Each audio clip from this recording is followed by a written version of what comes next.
আসসালামু আলাইকুম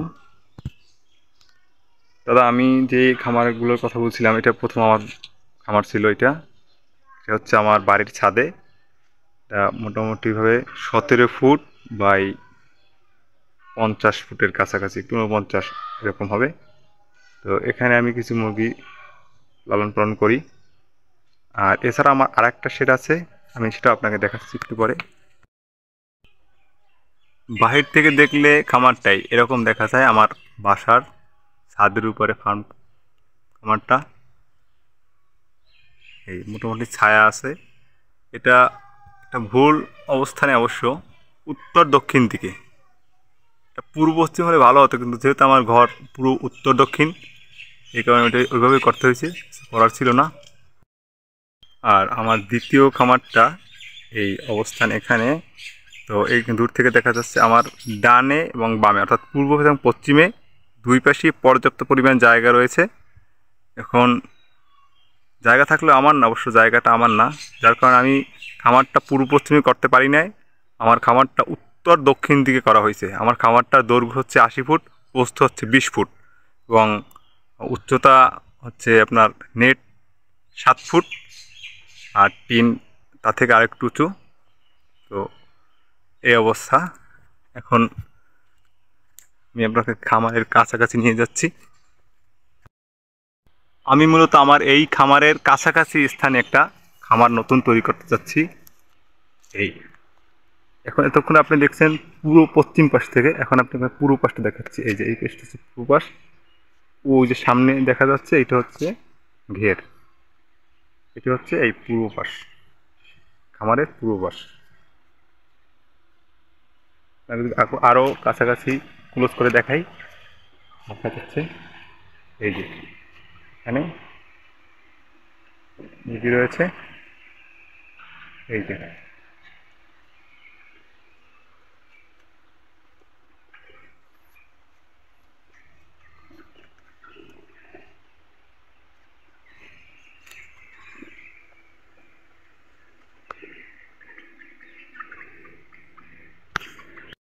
আমার এই খামারটি 1800 স্কোয়ার ফিট খামার। এখানে আমার বর্তমানে 1400 সোনালী কালার বার্ড আছে।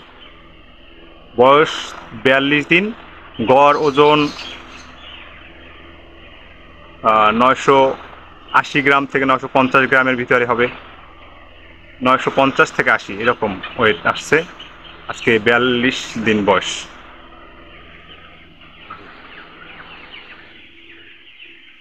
এই যে আমার পটগুলো একটু দেখেন, একদম সোজা করে সাজানো আছে। মোটামুটি যথেষ্ট পরিমাণ চেষ্টা করছি পট ব্যবহার করার জন্য, পানির পট এবং খাবারের পাত্র। এই যে আপনার কথা অনুযায়ী স্ট্যান্ড ফ্যান ব্যবহার ব্যবস্থা করছি। এই যে দুইটা এখানে স্ট্যান্ড ফ্যান আছে, একটা আছে, তারপরে সিলিং ফ্যান আছে পাশাপাশি কিছু। এখন এই যে আমার শেড দেখতে পাচ্ছেন, এই শেডের ঠিক উত্তর পাশে আমার ঘের। এই যে সামনে দেখা যাচ্ছে ঘের, এই ঘেরের ভিতরে আমি করতে চাচ্ছি আমার নতুন চালি শেড। এখন বিষয়টা হচ্ছে এই আমার এই বাম দিকে, অর্থাৎ পূর্ব দিকে পশ্চিম দিকে খোলা। এই আমার ডান দিক যদি দেখাই, এই ডান দিকে আমার পূর্ব দিক, এই পূর্ব দিক আমার সম্পূর্ণ খোলা আছে, পর্যাপ্ত জায়গা আছে। এবং আমার উত্তর দিক সম্পূর্ণ একদম, আপনি আপনি দেখলে কথা বুঝতে পারবেন। এখানে অন্তত 500 600 ফুট জায়গা হবে পিছনে, একদম খোলা। এর ভিতরে কোনো বাড়ি ঘর কিছুই নাই।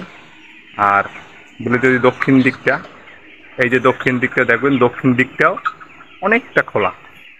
এবং এটা আমাদের একটা মেইন রোড। এই যে এই রোডটা গেছে, এই রোডটা হচ্ছে আমাদের মেইন রোড। এই যে এই রোডটা ওদিক চলে গেছে। এই এখন এমতো অবস্থায় আমি আমার ঘেরের ভিতরে শেড করলে আমার এই শেডের উপরে কোনো প্রভাব পড়বে কিনা।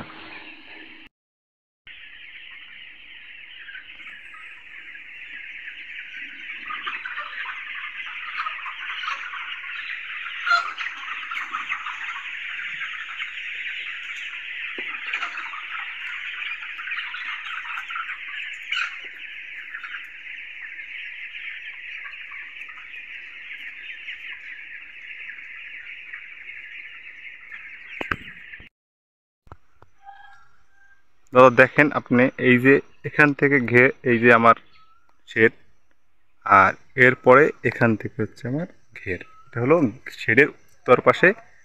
এটা এই যেদিকে দেখাচ্ছি এদিকে লম্বা হচ্ছে 120 ফুট, আর এই দিকটা চওড়া হচ্ছে 80-90 ফুট, 120/90। কিন্তু বিষয় হচ্ছে এখানে পানি